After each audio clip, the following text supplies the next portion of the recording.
This morning, as you see, we're coming to you from our homes out of caution over this coronavirus outbreak. President Trump says following social distancing guidelines is, quote, a matter of life and death, and we are getting that message. He spoke yesterday as the White House made a grim prediction that up to 240,000 Americans will die during this pandemic. Officials expect major spikes in the death toll during the next 2 weeks. Tony, goodness, that is news nobody wants to hear, and that's why it is so important to follow the rules. Yeah, that's right, Gail. And of course, this is a health crisis, but it's also an economic crisis. And today is the first of the month, and that means bills are often due. Millions of Americans now suddenly trying to make a decision. How are they going to pay them? Should they pay them? We remind you that the Federal Reserve Bank of St. Louis, a federal economist, estimated that 47 million Americans could lose their jobs as companies affected by the virus cut their staff. Millions have already lost their job. And we visited one small business that had to cut most of its workforce. And we spoke with people there on both sides of that very painful decision. You know, I mean, I get it. This has never happened before. This has never happened before. Gabe Nell gets why his company let him go. But when we visited his house last week, he still hadn't figured out what to do about it. So April 1st, are you going to make a mortgage payment or not? Good question. We haven't even talked about that. At the start of March, just 4 weeks ago, his company, Corporate AV, was scheduled to handle lighting and sound for dozens of events this spring. Joe Gilderson is the owner. Before the virus, actually things were looking great. We were full steam. We had two probably of the best months we've ever had. Ever? Yeah, and we were on track for a full spring season. Then the pandemic and bans on large gatherings. Every day I go to work, more jobs are being taken off the board. More jobs. And then it was just like, okay, now there's a problem. Now there's a serious problem. Those jobs represented about $800,000 in revenue, roughly a fifth of what Gilderson expected to take in this year. It forced a question facing business owners across the country. With no money coming in and costs piling up, how many people to lay off? According to research by J.P. Morgan Chase, the typical small business has less than a month of cash reserves to survive a situation like this. It was pretty gut-wrenching, to be honest. Not a lot of sleep the night before, knowing what was going to happen. Overnight, Corporate AV went from 20 employees to 6. What was it like to get the call from Joe saying your position is not here anymore? I wasn't surprised. Mo Johnson had worked for the company for more than 20 years. You got to do something. And my thing is, do whatever you can to save the company. Save the ship. We'll swim the shore, save the ship. When we get back on the ship, we can go again. But if the ship's not there, you know, that's the problem.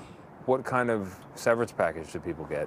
Not much, to be honest. We had a week's worth of income, basically, to provide them. I think everyone in the group really said, listen, you got to keep this thing afloat. I need someplace to come back to. And, you know, and that, I figure, is my job. So you still have one more check or direct deposit coming? Pretty much, yeah, which was today, actually, so. Today? Yeah, that's it. And then... That's it. And Nell admits he's still processing the immediate shock of losing his job and his family's health insurance. His wife, Claudia, says they were already living paycheck to paycheck. If you could get a meeting tomorrow with leaders in Congress, what would you want them to know about what a family like yours needs? I think I would just ask them for a better sense of stability. You're just constantly worried about, like, can I make this payment? Can I put my kid, you know, can I get a doctor? Even before? Even before. And now it underscores how important those things are. Absolutely. Yeah. What kind of situation are you in terms of money in the bank? Same as everybody. I don't really have a lot of money. They'll get help from unemployment insurance and the stimulus package. There may also be power in numbers. With so many businesses closed and so many people idle, there's hope that out of work doesn't mean out of luck. As a nation, you know, they can't say, oh, these people were degenerates. We kick them out or take away this and take away that. There's going to be some solace to it. So I believe that. They need to stop the mortgage payments. They need to stop all the phone payments. They need to stop all that for a couple months, at least 90 days or something, to have people be on their feet, you know? Is it easier or harder to deal with this knowing that there's nothing you did personally to cause it? Well, I guess if there was a moral ground, then that would be a victory. But unfortunately, that doesn't really help right this second. So when you reflect on kind of what you've had to go through in 14 or 15 years to kind of build something up and help all the people you like to think you've helped, it's frustrating.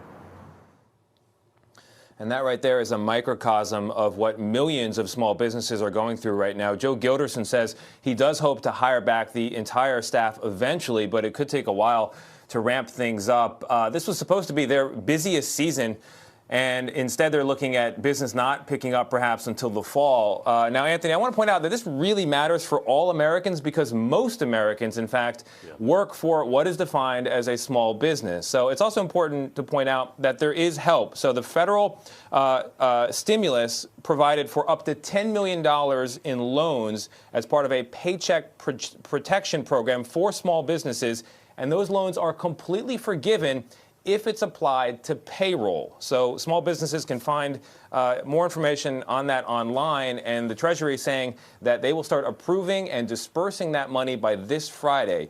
But one of the big variables is if you've already laid off all your staff and now you're looking into an uncertain future, is it too late already?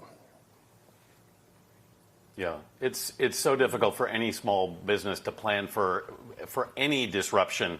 But one like this, which is still open-ended, we don't know when it's going to end, it's impossible. A lot of people are going to be going through this. All right, Tony, thanks.